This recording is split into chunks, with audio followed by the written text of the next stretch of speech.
Yeah, good evening mga katropa. So yeah, this is another bonus bold review dito sa ating channel, the Harriet YouTube channel, the God Gamer. Ayun. So today we are taking a look at the sex scene between Santino and Erica, Santino Marella and Erica Guerrero. Ayun. Background, this has been brewing up for months. Yung parang will they won't they relationship ni Santino sa ni Erica. So nangyari na rin, nag-check-in kasi sila sa motel kagabi. Tapos I think yung motel na ginamit dito is yung same na motel kung saan nagtalik si Mokang sa si Tanggol. So magandang magandang callback siguro kung nanaisin nyo tawagin callback sa eksena na yun. Sige. So kasi first time rin ni Tanggol yun eh. So this is first time rin ni Santino. So ang masasabi ko lang ang sexy ni Jillian, no. Ang sexy ni Jillian Vicencio.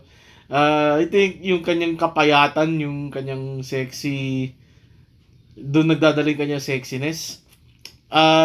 Yung ito si Ronaldo Martin, yung kapatid ko in real life, medyo matigas yung kanyang katawan sa pagtatalik sa mga ganitong eksena.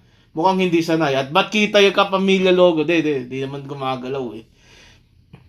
Ayun, so ang gusto ko sa eksena na to is even though short, it's sweet.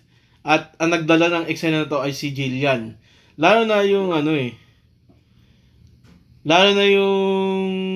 part na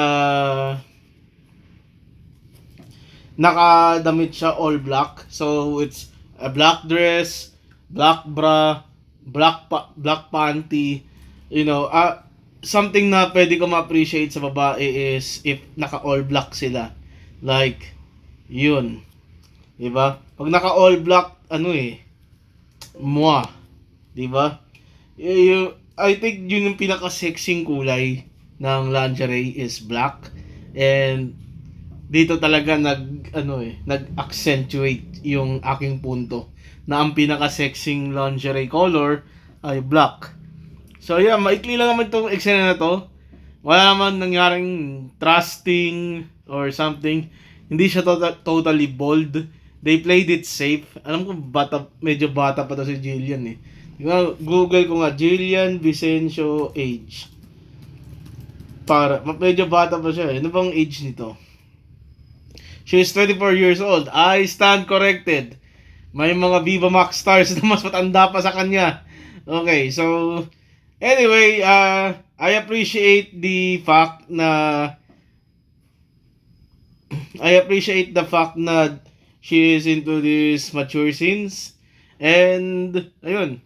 Also, ang pinaka-awkward sa eksena to is alam ko magpinsan sila. Di ko alam. Ang nakakalito yung love triangle ng family tree nila Tanggol eh.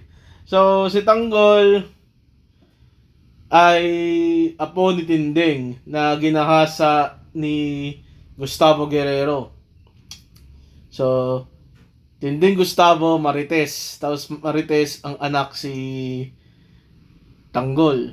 Okay? Si Tanggol, half brother niya si Santino kasi asawa ni Marites si Rigor. Ayun. Tapos si Marites ay isang Guerrero. Yung sabihin kapatid niya si Roberto na anak. Basta magpinsan sila. Unless na gawing anak sa ibang tao ni Gustavo itong si Erica, magpinsan sila. So, family strokes. Batang family strokes.